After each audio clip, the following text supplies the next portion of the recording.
Hi guys, welcome to Rahul designs. അപ്പോ ഞാൻ വന്നേക്കുന്ന ഒരു കാറിന്റെ യൂസർ റിവ്യൂ ആയിട്ടാണ്. അതായത് കാർ ഏതാണെന്ന് വെച്ചാൽ ഫോർഡിന്റെ ആസ്പയർ ആണ്. അപ്പോൾ അത് 2016 മേടിച്ചതാണ്. അപ്പോൾ ഞാൻ കൂടുതൽ അതിൻ്റെ അടുത്ത് കിടക്കുന്നതിന് മുമ്പ് കാർ ഒന്ന് കാണിച്ചു തരാം. ഓക്കെ, അപ്പോൾ 2016 മേടിച്ച എൻ്റെ ഒരു കസിൻ ബ്രദറും കൂടിയാണ്. അപ്പോൾ പെട്ടെന്ന് ഞാൻ ചോദിച്ചപ്പോൾ വീഡിയോ എടുത്തു. ഓക്കെ എന്ന് പറഞ്ഞു, ഷുവർ എന്ന് പറഞ്ഞു, ഓക്കെ എന്ന് പറഞ്ഞു വീഡിയോ എടുക്കാൻ വേണ്ടി വന്നിട്ടുണ്ട്. എൻ്റെ മുമ്പത്തെ വീഡിയോയിലും പുള്ളിക്കാരൻ വന്നിട്ടുണ്ട്, ഒരു TUവിന്റെ വീഡിയോ ഒക്കെ ആയിട്ട്. ജസ്റ്റ് നിങ്ങൾ ആ വീഡിയോ കണ്ടിട്ട് ഞാൻ ഐക്കണിലോ ഡിസ്ക്രിപ്ഷനിലോ കൊടുത്തേക്കാം. ജസ്റ്റ് ഒന്ന് കയറി ചെക്ക് ചെയ്യും. ഓക്കെ, അപ്പൊ നമുക്ക് കൂടുതൽ വിശേഷങ്ങൾ അറിയാൻ വേണ്ടി നമുക്ക് ഈ വണ്ടിന്റെ യൂസർ നമുക്ക് വിളിക്കാം. ഓക്കെ, വരൂ. അപ്പോ എന്താണ് പേര്? നിതിൻ ഫ്രാൻസിസ്. രാഹുലിന്റെ ബ്രദറാണ്. എറണാകുളമാണ്.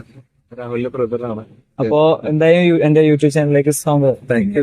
ഓക്കെ, അപ്പൊ അതേപോലെ ഇതിന് മുന്നേ ഒരു വീഡിയോയിൽ നമ്മൾ ഓൾറെഡി ഓക്കെ നമ്മളൊരു TUവിന്റെ ഒരു വീഡിയോ ഇട്ടിട്ടുണ്ടായിരുന്നു. അപ്പൊ TUവിന്റെ വീഡിയോ ആരും കാണാത്ത ആൾക്കാരുണ്ട്. ഞാൻ ജസ്റ്റ് ഐ ബട്ടണിൽ അതുകൂടെ ടിവിയുടെ റിവ്യൂ കാര്യങ്ങൾ കിട്ടും. യൂസർ റിവ്യൂ ആണത്. ഓക്കെ, അതും പുള്ളിക്കാരൻ തന്നെയായിരുന്നു വീഡിയോ എടുത്തത്. പുള്ളിക്കാരൻ തന്നെയായിരുന്നു വണ്ടി. അപ്പൊ ഞാൻ തന്നെയായിരുന്നു അവിടെ പോയിട്ട് വീഡിയോ എടുത്തത്, സ്റ്റോയ്ക്കും കാര്യങ്ങളെല്ലാം എടുത്തത്. ഓക്കെ, അപ്പൊ നമുക്ക് നേരെ വണ്ടിയിലെ കാര്യങ്ങളിലോട്ട് വരണം. ഓക്കെ, അപ്പോ വണ്ടി ഏതാ വരുന്നത്? വണ്ടി 2016 ഡിസംബർ ലാസ്റ്റ് ആണ്. അതായത് 2017 എന്ന് വേണമെങ്കിൽ പറയാം. അന്ന് കുറച്ച് നമ്മള് ഇയർ എൻഡ് ഓഫേഴ്സ് കാര്യങ്ങളുണ്ടായിരുന്നു. അപ്പൊ അതുകൊണ്ട് അങ്ങനെ ഒരു ലാസ്റ്റ് വരില്, അതായത് 2016 ഡിസംബർ 27th വണ്ടി എടുക്കുന്നത്. അപ്പൊ ഏകദേശം 6 വർഷമായി. ഓക്കെ, 6 വർഷം. ഈ കാറ് ചൂസ് ചെയ്യാൻ എന്താണ് കാര്യം? കാർ ചൂസ് ചെയ്യാനുള്ള കാര്യം എന്ന് വെച്ചാല്, എന്റെ ഒരു റിക്വയർമെന്റ് എന്ന് പറഞ്ഞു കഴിഞ്ഞാല്, അന്ന് എനിക്ക് ഒരു എന്താ പറയാ, എന്റെ ഫാമിലിയിൽ 4 പേരാണ് ഉള്ളത്. പിന്നെ ചേച്ചി കല്യാണം കഴിഞ്ഞു. അപ്പൊ പിന്നെ 3 പേര്. അങ്ങനെ നിൽക്കുന്ന ഒരു സമയമായിരുന്നു. അപ്പോ നേരത്തെ ഉണ്ടായിരുന്ന ഒരു പാലിയോ ആണ്. അത് പെട്രോൾ ആയിരുന്നു. അത് ഈ പറഞ്ഞ പോലെ ഭയങ്കര മെയിൻ്റെനൻസ് കോസ്റ്റും നമുക്ക് അഫോർഡബിൾ ആയിരുന്നില്ല വണ്ടി. അപ്പൊ അതുപോലെ അതിന്റെ മൈലേജ് കാര്യങ്ങൾ എന്ന് പറയുമ്പോഴത്തേക്ക് 8-9 ഒക്കെയാണ് ഉണ്ടായിരുന്നത്. പിന്നെ അതിന് മൈലേജ് കൂടാൻ വേണ്ടി ഒരു ഗ്യാസ്കിറ്റ് കയറ്റി.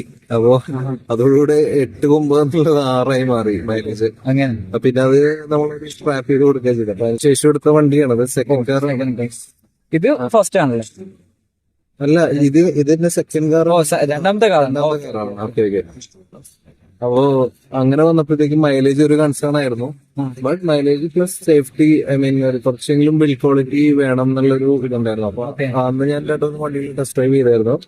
ഒന്ന് ഹോണ്ടയുടെ അമേസ് ആയിരുന്നു. പിന്നെ എല്ലാം ഡീസലാണ് നോക്കിയത്.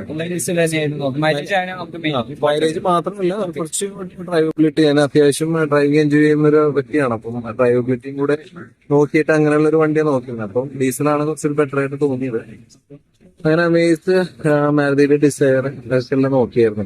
അപ്പോ അതിനുശേഷം ഏതെങ്കിലും നിൽക്കുന്ന സമയത്താണ് അപ്രതീക്ഷിതമായിട്ടാണ് ഫോർഡിന്റെ എക്സിക്യൂട്ടീവിനെ കാണാനിടയായി. പുള്ളി പറഞ്ഞു ചേർന്ന് ടെസ്റ്റ് ഡ്രൈവ് നോക്ക്. അങ്ങനെ ഞാൻ വേണ്ടെന്ന് വിചാരിച്ചിരിക്കുകയായിരുന്നു. കാരണം ഫോർഡിന്റെ ഒരു സർവീസ് കോസ്റ്റ് ഒക്കെ നമുക്ക് കേട്ട് പരിചയമുണ്ട്. ഭയങ്കര ഭീമമായിട്ടുള്ള കാര്യങ്ങളാണ്. അപ്പം നമ്മളെ പുറത്ത് മൗത്ത് പബ്ലിസിറ്റിയിൽ നമുക്ക് ഫോർഡ് ഭയങ്കര അഫോർഡബിൾ അല്ല എന്നൊക്കെയാണ്. അതെ. പക്ഷെ ബട്ട് ആ സമയത്ത് ഫോർഡിന്റെ ഒരു ട്രാൻസ്ഫോർമേഷൻ സ്റ്റേജ് ആയിരുന്നു. അവർ ചേഞ്ച് ചെയ്ത് അവരുടെ കംപ്ലീറ്റ് ഇവൺ എല്ലാ കാര്യങ്ങളും ഇന്ത്യയിൽ പ്ലാൻ തുടങ്ങി. അപ്പോ സ്പെയർ കാര്യങ്ങളെല്ലാം അവിടെ നിന്ന് തന്നെ പ്രൊഡക്ഷൻ തുടങ്ങിയായിരുന്നു. അപ്പോൾ അതിന്റെ പ്രൈസ് കാര്യങ്ങളെല്ലാം കൂടുതലാണെന്നുള്ളൊരു ഇതായിരുന്നു. അപ്പോൾ അങ്ങനെ നോക്കി അവര് ഇപ്പോൾ സർവീസ് പ്രോമിസ് എന്ന് പറഞ്ഞിട്ട് പാക്കേജ് പോലെ പറഞ്ഞായിരുന്നു. അപ്പൊ അങ്ങനെയാണ് പിന്നെ ഞാൻ ടെസ്റ്റ് ഡ്രൈവ് എടുത്തു. ടെസ്റ്റ് ഡ്രൈവ് എടുത്തപ്പോൾ എനിക്ക് ബാക്കി ഓടിച്ച വണ്ടികളിലേക്കായിട്ടൊക്കെ വളരെ മെച്ചപ്പെട്ട ഒരു വണ്ടിയായിട്ട് ബിൽഡ് ക്വാളിറ്റി വൈസ് ആണെങ്കിലും ഡ്രൈവബിലിറ്റി വൈസ് ആണെങ്കിലും വണ്ടിയുടെ ഒരു പവർ കാര്യങ്ങളാണെങ്കിലും മീൻസ് ബെറ്റർ ആയിട്ട് തോന്നിയായിരുന്നു. അങ്ങനെയാണ് ഞാൻ ഇത് വണ്ടി എടുക്കാൻ കാരണം. അത്യാവശ്യം സ്പേഷ്യസ് ആയിരുന്നു കാര്യങ്ങൾ. അപ്പൊ ഞാൻ ചോദിക്കട്ടെ, ഇപ്പൊ 2023 ഡിസംബർ ആണിത്. ഇപ്പൊ നിലവിൽ കമ്പനി ഷോറൂം ഇല്ല ഇവിടെ. അപ്പൊ അതിന്റെ എന്തെങ്കിലും ബുദ്ധിമുട്ട് വല്ലതും ഉണ്ടോ? ഇതുവരെ ഒരു കുഴപ്പമില്ല. അതായത് എന്താ പറയാ, എനിക്ക് ഇതുവരെ സർവീസിന്റെ കാര്യത്തിലോ ബാക്കി കാര്യങ്ങളിലൊന്നും, ഞാൻ സർവീസ് ചെയ്യുന്നത് പനങ്ങാടിലെ, അതായത് എറണാകുളം പനങ്ങാട് മലയാളം ഫോർഡിലാണ്. അപ്പോൾ സർവീസിന്റെ കാര്യത്തിലാണെങ്കിൽ സ്പെയർ പാർട്സിന്റെ കോസ്റ്റ് ഒക്കെ ആണെങ്കിൽ അതിലൊന്നും ചേഞ്ച് ഒന്നും വന്നിട്ടൊന്നുമില്ല. അത് അങ്ങനെ തന്നെയാണ് മുന്നോട്ട് പോകുന്നത്. അപ്പോൾ വേറെ ഇഷ്യൂസ് ഒന്നും ഇതുവരെ ഫീൽ ചെയ്തിട്ടില്ല. അതായത് വണ്ടി ഇപ്പൊ എത്ര നാളായാലും യൂസ് ചെയ്യണം. അതെ അതെ. ഇതിന്റെ ഇടയിൽ എന്താ പറയാ മേജർ ആയിട്ടുള്ള സർവീസസോ അങ്ങനെ വല്ല ഇഷ്യൂസ്? മേജർ ആയിട്ടെന്ന് പറഞ്ഞാൽ മേജർ എന്ന് പറയാൻ പറ്റില്ല. ക്ലച്ച് 2 വർഷം മാറിയിട്ടുണ്ട്. ഇപ്പൊ ഏകദേശം അത് 1,1.5 എടുത്ത് ഓടിയിട്ടുണ്ട്. അപ്പൊ നല്ല രീതിയിൽ ഓട്ടോ ഉണ്ടായിരുന്നു. അപ്പോ ഇതിന്റെ ക്ലച്ച് 2 പ്രാവശ്യം, കാരണം 2 lakhs മേലേക്ക് വണ്ടി ഓടിയിട്ട് ക്ലച്ച് മാറാത്ത വണ്ടികളുണ്ട്. അതെ അതെ. അപ്പോ ഇത് എനിക്ക് പക്ഷേ എന്ന് വെച്ചാല് ഫാദറിന്റെ ഡ്രൈവിംഗ് സ്റ്റൈൽ കൊണ്ടായിരിക്കും അത് ഈ പറഞ്ഞ ക്ലച്ചിന്റെ മേലെ കാലിൽ വെച്ചിട്ടാണ് ഓടിക്കാറ്. അപ്പൊ അങ്ങനെ ഒരു കാര്യം ഉള്ളതുകൊണ്ട് എനിക്ക് 2 പ്രാവശ്യം ക്ലച്ച് റീപ്ലേസ് ചെയ്തിട്ടുണ്ട്. അതിന് കോസ്റ്റ് വന്നത് 8,000 സംതിങ് ആണ്. അത്രേ വന്നിട്ടുള്ളൂ. എല്ലാ ലേബറും എല്ലാം 8,000 സംതിങ് ആണോ. ഓക്കെ, അപ്പൊ നമ്മള് ഇതിന്റെ മെയിൻ്റെനൻസും പിന്നെ നമ്മള് സർവീസിനെ പറ്റി നമ്മളിപ്പോ പറഞ്ഞിരുന്നു. അപ്പൊ അതുപോലെ തന്നെ ഇതിന്റെ കൂടെ തന്നെ വന്നെയാണ് നമുക്ക് മൈലേജ്. ഒരു മലയാളികൾ ഉദ്ദേശിച്ച് നമ്മളിപ്പോ പെട്രോളിന്റെ പൈസയും ഡീസലിന്റെ പൈസയാണെങ്കിൽ ഇൻക്രീസ് ചെയ്തുകൊണ്ട് വരുന്നതാണ് ദിവസങ്ങളിൽ. അപ്പൊ മൈലേജ് എങ്ങനെയാണ്? മൈലേജ് എന്ന് പറഞ്ഞാൽ എനിക്ക് അത്യാവശ്യം ലോങ് ഒക്കെ പോവാറുണ്ട്. അപ്പം ലോങ്ങിലേക്ക് മീൻസ് 5th ഇട്ട് പോകുന്ന ഒരു ടൈമിലൊക്കെ എനിക്ക് 27 വരെ മൈലേജ് കിട്ടിയിട്ടുണ്ട്. ഓക്കെ, കമ്പനി പറയുന്നത് 24 ആണ്, പക്ഷെ 27 വരെ എനിക്ക് മൈലേജ് അതിൽ കിട്ടിയിട്ടുണ്ട്. പിന്നെ നോർമൽ സിറ്റി ഡ്രൈവ് ആണെങ്കിൽ 17-18. എറണാകുളം ഈ ബമ്പർ ടു ബമ്പർ ട്രാഫിക് എന്ന് പറയുമ്പോൾ നിങ്ങൾക്ക് എല്ലാവർക്കും അറിയുന്ന ഒരു കാര്യമാണ്. പതുക്കെ പോകാൻ പറ്റുള്ളൂ. അതില് എനിക്കൊരു 18 ഒക്കെയാണ് മാക്സിമം കിട്ടിയേക്കുന്നത്. അല്ല കുറച്ചുകൂടി ഒന്ന് ഫ്രീ ആയിട്ട് പോകാൻ പറ്റിയ സ്ഥലമാണെങ്കിൽ 20 അത്രേ ഉള്ളൂ. അപ്പൊ അതേപോലെ തന്നെ ലോങ് ഡ്രൈവ്സ് പോയിട്ടുണ്ടാവും. ഇപ്പൊ മൈലേജിന്റെ കാര്യങ്ങളെല്ലാം പറഞ്ഞു. അപ്പൊ ലോങ് ഡ്രൈവ് പോയപ്പോ എങ്ങനെയാണ് കംഫർട്ടബിൾ? ബാക്കിലത്തെ സീറ്റ് ആണെങ്കിൽ കംഫർട്ടബിൾ ആണ് വണ്ടി. എന്ന് വെച്ചാല് ഇന്നിപ്പോ ഇറങ്ങുന്ന വണ്ടികൾ വെച്ച് നിങ്ങൾ കമ്പയർ ചെയ്യരുത്. ഇപ്പൊ സീറ്റിംഗ് ആണെങ്കിൽ ഇപ്പൊ വെന്റിലേറ്റഡ് സീറ്റ്സ് ഒക്കെ പുതിയ വണ്ടികളുണ്ട്. അപ്പൊ അത് വെച്ച് കമ്പയർ ചെയ്യരുത്. ആ സമയത്ത് എന്തെങ്കിലും വെച്ച് കുഴപ്പമില്ല. അതായത് ഇപ്പൊ ഞാൻ ലോങ് ഇപ്പം ഒരു സ്ട്രെച്ച് എന്ന് പറഞ്ഞു കഴിഞ്ഞാല് ഞങ്ങൾക്ക് എറണാകുളം ടു കാലിക്കറ്റ് ടു ഊട്ടിന്ന് നേരെ എറണാകുളം. അപ്പൊ ഇങ്ങനെയൊക്കെ വരുമ്പോൾ എന്ന് വെച്ചാൽ ഒരു എനിക്ക് അറൌണ്ട് 1,000 കിലോമീറ്റർ ഓടേണ്ട ആവശ്യം വരും. 1,000 ഇല്ല, 800 ഒക്കെ. അപ്പൊ അങ്ങനെ വരുന്ന സമയത്തൊക്കെ നമ്മൾ ഫാമിലി ആയിട്ട് പോയിട്ടുണ്ട്. ബാക്കിലൊരു 3 പേരൊക്കെ ഇരിക്കുന്നതാണ് കംഫർട്ടബിൾ.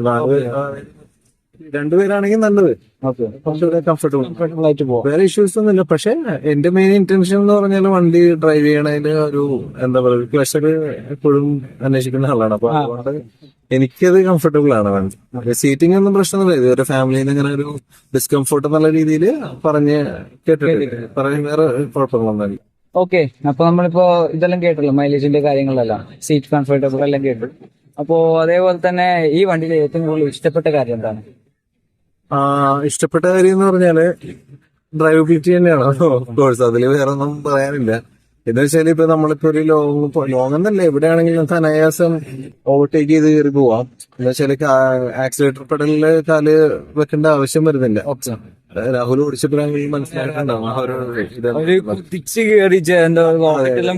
കുതിച്ച് കയറി പോണ ഫീൽ ക്ലച്ച് കാലെടുക്കുന്നത്. അതെ, 1.5 ലിറ്റർ 100 BH വരുന്ന എഞ്ചിനാണ് അത്. ഈ വണ്ടിന്ന് വെച്ചൊരു നോർമൽ കോമ്പാക്ട് എന്ന് പറയുമ്പോൾ അത് മോർ ദാൻ ഇനഫ് ആണ്. അതെ അതെ, അത് ഒരു എന്താ ഭയങ്കര ഒരു പവർ കാണിക്കുന്ന ക്ലച്ച് വിടുമ്പോ തന്നെ നമുക്കത് എൻജോയ് ചെയ്തു പോവാം. ഡ്രൈവബിലിറ്റി ആണ് മെയിൻ ആയിട്ടുള്ള ഒരു കാര്യം. അപ്പൊ അതെനിക്ക് വളരെ ഇഷ്ടപ്പെട്ടത്. അതെ അതെ അതെ, അതുകൊണ്ട് തന്നെയാണ് ഞാൻ വണ്ടി എടുക്കാൻ കാരണം. ഓക്കെ, അപ്പൊ അതേപോലെ തന്നെ ഇപ്പോ നിലവിൽ നമ്മളെ മാർക്കറ്റില് സംഭവം വണ്ടി ഷോറൂം ഇല്ല. അപ്പോ അതേപോലെ തന്നെ ഇപ്പൊ നമ്മള് സെക്കൻഡ്സ് ഇപ്പൊ ഓരോ വീഡിയോസും കണ്ട് ആൾക്കാർ നോക്കണ്ടാവും സെക്കൻഡ് ഹാൻഡ് എടുക്കണം. അപ്പൊ ഈ സെക്കൻഡ് ഹാൻഡ് എടുക്കണ അവർക്ക് വേണ്ടിട്ട് ഒരു അഭിപ്രായം എങ്ങനെയാ സജസ്റ്റ് ചെയ്യുമോ? അല്ലെങ്കിൽ ഓഫ് കോഴ്സ് ഞാൻ സജസ്റ്റ് ചെയ്യും. കാരണം ഞാൻ പറയുന്നു, ഇപ്പോ സോഫാസ് എന്നൊക്കെ പറയുന്നവര് ഇതുവരെ യാതൊരുവിധ കുഴപ്പവും എനിക്ക് ഉണ്ടായിട്ടില്ല. സർവീസ് ആണെങ്കിലും ബാക്കി കാര്യങ്ങളാണെങ്കിലും അവരുടെ എന്താ പറയാ ഒരു അസസ്മെന്റ് അടക്കം ഹൈലി പ്രൊഫഷണൽ ആണ്. ഇപ്പൊ ഒരു കമ്പനി അടച്ചു പോയി എന്ന് പറഞ്ഞിട്ട്, കാരണം എന്റെ അടുത്ത് വേറെ വണ്ടിയുണ്ട്. അപ്പൊ അതിന്റെ അത് വെച്ച് നമ്മളൊരു കമ്പയർ ചെയ്യുമ്പോഴത്തേക്ക് നമുക്ക് വളരെ ഞാൻ കംഫർട്ടബിൾ ആണ്. അപ്പൊ അതുകൊണ്ട് തന്നെ സെക്കൻഡ് ഹാൻഡ് കാറിലേക്ക് പോവാണെങ്കിൽ ഒരു ബെസ്റ്റ് ബൈ ആയിരിക്കും. ഇപ്പൊ ഇപ്പോഴും ഡിമാൻഡ് ഉണ്ട്. ആസ്പെയറിന് അധികം ഡിമാൻഡ് ഇല്ല, ബട്ട് എക്കോസ്പോർട്ടും അല്ലെങ്കിൽ എൻഡേവർ പോലത്തെ വണ്ടികളെ ഫിഗോനെല്ലാം ഡിമാൻഡ്സ് ഉണ്ട്. ആസ്പെയർ ഒരു നല്ല പ്രാക്ടിക്കൽ കാറാണ്. അപ്പം അങ്ങനെ നോക്കുമ്പോ രാഹുലിനെ കൈവേദന എടുക്കുന്നുണ്ട്. ഞാൻ പിടിക്കാം, കുറച്ചു നേരം പിടിച്ചു. അപ്പോ അങ്ങനെ നോക്കുകയാണെന്നുണ്ടെങ്കിൽ തീർച്ചയായിട്ടും ഒരു എന്താ പറയാ ഒരു സെക്കൻഡ് ഹാൻഡ് കാർ എന്നുള്ള രീതിയിൽ ഡീസൽ എടുക്കുകയാണെന്നുണ്ടെങ്കിൽ വളരെ നല്ലൊരു ഓപ്ഷൻ ആയിരിക്കും. പക്ഷെ അത് പറഞ്ഞാൽ ഒത്തിരി പ്രൈസ് കൊടുത്തിട്ടല്ല, ഒരു അധികം ഓട്ടോ ഒന്നും ഓടാത്ത വണ്ടികൾ നല്ല രീതിയിൽ മെയിൻറ്റെയിൻ ചെയ്ത് പ്രോപ്പർ കമ്പനി സർവീസുള്ള വണ്ടികളാണെന്നുണ്ടെങ്കിൽ ഓക്കെ. അതിനെ നമ്മൾ എടുക്കുന്നതിന് തെറ്റെന്ന് മാത്രമല്ല നമുക്ക് മാക്സിമം അത് യൂട്ടിലൈസ് ചെയ്യാൻ പറ്റണം. അതാണ്. അപ്പോ ഇപ്പൊ ഒരു പറഞ്ഞല്ലോ സെക്കൻഡ് ഹാൻഡ് എടുക്കാനാ. അപ്പൊ ഇപ്പൊ നമ്മൾ മുമ്പിൽ ഈ വണ്ടിയാണല്ലോ നമ്മളിപ്പോ നേരിട്ട് കണ്ടേക്കുന്നത്. അതെ അതെ. അപ്പോ ഫാമിലീസ് ആരെങ്കിലും ഫോർഡ് വണ്ടി യൂസ് ചെയ്യുന്നുണ്ട്? ഉണ്ട്. എന്റെ ബ്രദർ, ഡാഡിയുടെ ചേട്ടന്റെ മകൻ ഫോർഡ് യൂസറാണ്. ഇതിന്റെ 2-3 ഫ്രണ്ട്സ് ഉണ്ട്. പിന്നെ അങ്ങനെ നോക്കണെങ്കിൽ ഇപ്പൊ ഒത്തിരി പേര് ഇഷ്ടംപോലെ ഇപ്പൊ എറണാകുളത്ത് തന്നെ. പിന്നെ എന്റെ ഫ്രണ്ട്സ് ഞാൻ പറഞ്ഞാൽ ഇപ്പൊ കോഴിക്കോടുള്ള ഫ്രണ്ട്സ് ഒക്കെ അത്യാവശ്യം ഞാൻ പറഞ്ഞിട്ട് വണ്ടികൾ എടുത്തവരുണ്ട്. അവരൊക്കെ ഇതുവരെ സാറ്റിസ്ഫൈഡ് ആണ്. ഇതുവരെ എന്നെ ചീത്തതും പറയേണ്ടി വന്നിട്ടില്ല. അതെ അതെ, അങ്ങനെയാണ്. ഒരു അഭിപ്രായം പ്രശ്നമൊന്നുമില്ല. ഇല്ല ഇതുവരെ കുഴപ്പമൊന്നുമില്ല. ഞാൻ പറഞ്ഞല്ലോ ഇപ്പൊ വണ്ടി കമ്പനി നിർത്തിയിട്ട് എനിക്കറിയില്ല. ബാക്കിയുള്ള കമ്പനികളൊക്കെ സ്റ്റോപ്പ് ചെയ്ത് കഴിഞ്ഞാൽ അവരുടെ സർവീസ് കോസ്റ്റ് കൂടുക, മെയിൻ്റെനൻസ്, പാർട്സ് അവൈലബിലിറ്റി കുറയുക, ഇതൊക്കെയാണ് പ്രശ്നങ്ങൾ വരിക. ഇതുവരെ നമുക്ക് അങ്ങനെ ഒരു പ്രശ്നമൊന്നും ഉണ്ടായിട്ടില്ല. അതുകൊണ്ട് തന്നെ എനിക്ക് ഇതുവരെ തല്ലൊന്നും കിട്ടിയിട്ടില്ല. അപ്പോ അതേപോലെ തന്നെ ഇപ്പൊ നമ്മള് വണ്ടിനെ കുറിച്ച് ഏകദേശം എല്ലാം പറഞ്ഞു കഴിഞ്ഞെന്ന് വിചാരിക്കണം. അതെ അതെ. അപ്പൊ വണ്ടി ഇപ്പൊ നോക്കുന്ന ആൾക്കാരുണ്ടാവാം. അപ്പൊ നമ്മൾ എന്തായാലും വണ്ടി എടുത്തു. അപ്പൊ നമുക്ക് വണ്ടി ഓവറോൾ ഒന്ന് ജസ്റ്റ് ഒന്ന് സൈഡിൽ ഫ്രണ്ടെല്ലാം ജസ്റ്റ് ഒന്ന് കാണിച്ചു കൊടുക്കാം. ഓക്കെ, ഇതാണ് നമ്മളെ ഫ്രണ്ട് ലുക്ക് വരുന്നത് അല്ലേ?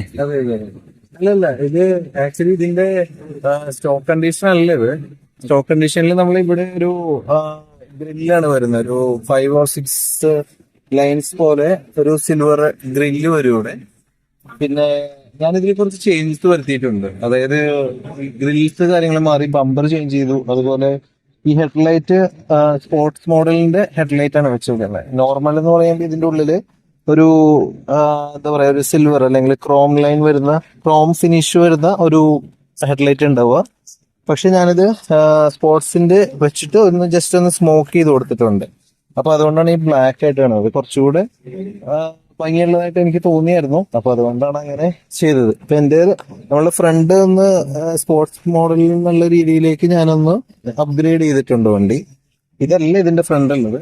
ശരിക്കും പറഞ്ഞാൽ കുറച്ച് വ്യത്യാസമുണ്ട് ഫ്രണ്ട് വരുമ്പോൾ. ഇതാണ് മെയിൻ ആയിട്ട് ചെയ്തേക്കുന്നത്. അത് റീസെന്റ് ചെയ്തതാണ്. ഈ ഹണി കോമ്പ് ഗ്രില്ലും കാര്യങ്ങളൊക്കെ റീസെന്റ് ചെയ്തതാണ്. ഓക്കെ, അപ്പൊ നമ്മള് ഫ്രണ്ട് ലുക്കിലൊക്കെ എല്ലാം ജസ്റ്റ് കാര്യങ്ങൾ ഇപ്പൊ ചെയ്ത വർക്കും കാര്യങ്ങളെല്ലാം പറഞ്ഞു. ഓക്കെ, അപ്പൊ അതേപോലെ തന്നെ ഒരു കാര്യം കൂടി ഉണ്ട്. അപ്പോ ഇത് എന്റെ കസിൻ ബ്രദർ ആണ്, നിതിൻ എന്നാണ് പേര്. അപ്പോ ഈ പുള്ളിക്കും കൂടി, അതായത് ഈ കസിനും കൂടിയിട്ട് ഒരു യൂട്യൂബ് ചാനൽ ഉണ്ട്. ജസ്റ്റ് ഒന്ന് പറഞ്ഞു കൊടുത്തല്ലേ? യൂട്യൂബ് ചാനൽ നിങ്ങൾ ഒത്തിരി പ്രതീക്ഷിക്കുന്നത് ഒരു എക്സ്ക്ലൂസീവ് ഓട്ടോമോട്ടീവ് റിലേറ്റഡ് ആർട്ടിക്കിൾസ് മാത്രം ഇടുന്ന ഒരു ചാനലാണത്. ഓട്ടോമേറ്റ് 07 AUTOMATE 07 എന്ന് പറയുന്ന ചാനലാണ്. സബ്സ്ക്രൈബേഴ്സ്, അതായത് ഈ വണ്ടിയെ കുറിച്ച് കുറച്ച് യൂസ്ഫുൾ ആയിട്ടുള്ള വീഡിയോസും ടിപ്സും അതുപോലെ തന്നെ പുതിയ വണ്ടികളും സെക്കൻഡ് ഹാൻഡ് കാർസിന് ഇപ്പോ സെലക്ട് ചെയ്യാനായിട്ട് ബുദ്ധിമുട്ടാണ്. അല്ലെങ്കിൽ ഒരാൾക്ക് ഒരു ഫാമിലിക്ക് വേണം, അവരുടെ ആവശ്യം അനുസരിച്ചിട്ട് ഏതൊരു വണ്ടി സെലക്ട് ചെയ്യുന്നുള്ള ഡൗട്ട് കാര്യങ്ങളുള്ളവർക്കാണെന്നുണ്ടെങ്കിൽ നമ്മൾ ഫ്രീ ആയിട്ട് ഒരു അസിസ്റ്റൻസ് കൊടുക്കുന്നുണ്ട്. അപ്പൊ ആ ചാനൽ സബ്സ്ക്രൈബ് ചെയ്യുകയാണെന്നുണ്ടെങ്കിൽ നിങ്ങൾക്ക് വീഡിയോസ് കാണാം. ഇപ്പോ ഒരു സബ്സ്ക്രൈബർ ചോദിക്കാറ് എന്റെ കാർ വേണം, എടുത്താൽ എങ്ങനെ ഉണ്ടാവും. അപ്പൊ നമുക്ക് അതിന് ഫ്രീ ആയിട്ടുള്ള അഡ്വൈസ് കൊടുക്കും. അതായത് ഇപ്പൊ മറ്റുള്ള പല ആൾക്കാരും പെയ്ഡ് ആയിട്ടാണ്, അപ്പൊ ഫ്രീ ആയിട്ട് തന്നെ. അപ്പൊ നമ്പറും കോൺടാക്ട് നമ്പറും കാര്യങ്ങളൊക്കെ, കോൺടാക്ട് നമ്പറും കാര്യങ്ങളും അതിൽ തന്നെ ആഡ് ചെയ്തിട്ടുണ്ട്. അതുപോലെ കോൺടാക്ട് നമ്പർ അല്ല, വാട്സ്ആപ്പ് നമ്പർ ആണ്. ഓക്കെ, കോൺടാക്ട് നമ്പർ അങ്ങനെ താല്പര്യം ഉണ്ടെന്നുണ്ടെങ്കിൽ ഡിസ്ക്രിപ്ഷനിൽ കൊടുത്താലും മതി, കുഴപ്പമില്ല. ഓക്കെ, ഞാൻ ടോട്ടലി ഫ്രീ ആണ് ഞാൻ പറയുന്നത്. അതായത് നമ്മളെ ഇത് എന്റെ ഒരു പാഷൻ എന്നുള്ള രീതിയിൽ തുടങ്ങിയ ഒരു ചാനലാണ്. അപ്പൊ അതുകൊണ്ട് തന്നെ അത് ഫ്രീ ആണ്. പക്ഷെ അഡ്വൈസ് എന്നുള്ള രീതിയിൽ എന്ത് ക്വസ്റ്റ്യൻസ്, എന്ത് സംശയങ്ങളുണ്ടെങ്കിലും ചോദിച്ചു കഴിഞ്ഞാൽ ഏത് വണ്ടിനെ കുറിച്ച് വേണമെങ്കിലും നമ്മൾ പറയാം. അപ്പൊ ഓക്കെ, ചാനലിനെ കുറിച്ച് ഡീറ്റെയിൽസ് പറഞ്ഞു. അപ്പോ കോൺടാക്ട് നമ്പർ ഞാൻ എന്റെ ഡിസ്ക്രിപ്ഷന്റെ അടിയിൽ, കോൺടാക്ട് നമ്പർ അല്ല, ചാനലിന്റെ ലിങ്ക് ഞാൻ ഡിസ്ക്രിപ്ഷന്റെ അടിയിൽ ഇട്ടേക്കാം. അപ്പോ വീഡിയോസും പിന്നെ കാർ എടുക്കാനായിട്ടുള്ള ഹെൽപ്പ് വേണ്ട ആൾക്കാർ ജസ്റ്റ് ചാനൽ വിസിറ്റ് ചെയ്യാം. വീഡിയോന്റെ അടിയിൽ കോൺടാക്ട് നമ്പർ ഉണ്ടാവുന്നതായിരിക്കും അല്ലെ? Contact WhatsApp number contact number കൊടുത്തിട്ടില്ല. അപ്പൊ അതില് മെസ്സേജ് ചെയ്താലും മതി. റെസ്പോണ്ട് ചെയ്യും. വിത്തിൻ 2 days നമ്മൾ റെസ്പോണ്ട് ചെയ്യുന്നുണ്ട്. അപ്പൊ നമ്മൾ ഇന്നത്തെ വീഡിയോ ഇത്രയുള്ളൂ ഫോർഡ് ആസ്പയറിന്റെ. അപ്പൊ എല്ലാവർക്കും ഈ വീഡിയോ ഇഷ്ടപ്പെട്ടെന്ന് വിചാരിക്കുന്നു. അപ്പൊ ഈ വീഡിയോന്റെ അഭിപ്രായങ്ങളും കമന്റിൽ അറിയിക്കുക. ഓക്കെ, അപ്പൊ എല്ലാരും സബ്സ്ക്രൈബ് ചെയ്താവില്ലേക്കല്ലേ? അതൊന്നും എല്ലാവരും സബ്സ്ക്രൈബ് ചെയ്യണം രാഹുലിന്റെ ചാനല്. കാരണം എന്താണെന്ന് വെച്ചാല് വീട് മാഹിയിലാണ്. അവിടുന്ന് കഷ്ടപ്പെട്ട് വീഡിയോ എടുക്കാൻ വേണ്ടി ഇവിടെ എറണാകുളം വരെ വന്നേക്കാണ്. അപ്പോ കുറച്ച് ഒത്തിരി സ്ട്രഗിൾ ചെയ്യുന്നുണ്ട്. അപ്പോ സ്ട്രഗിളിന്റെ മാത്രമല്ല, വീഡിയോ യൂസ്ഫുൾ ആണെന്നുണ്ടെങ്കിൽ, നിങ്ങൾക്ക് ഉപകാരപ്പെടുകയാണെന്നുണ്ടെങ്കിൽ തീർച്ചയായിട്ടും സബ്സ്ക്രൈബ് ചെയ്യുക. അതുപോലെ ലൈക്കും ഷെയറും ചെയ്യുക. ഓക്കെ, അപ്പൊ കഷ്ടപ്പെടുന്ന യൂട്യൂബേഴ്സിന് നമ്മൾ അതിന് അർഹതപ്പെട്ട ഇമ്പോർട്ടൻസ് കൊടുക്കണം എന്നാണ് എനിക്ക് പറയാനുള്ളത്. ഓക്കെ. അപ്പോ എന്നും പറഞ്ഞ പോലെ എല്ലാവരും സബ്സ്ക്രൈബ് ചെയ്തിട്ട് ബെല്ലൈക്കൻ്റെ അതൊന്ന് ഇടിച്ചു പൊട്ടിച്ചേക്കാം. ഓക്കെ.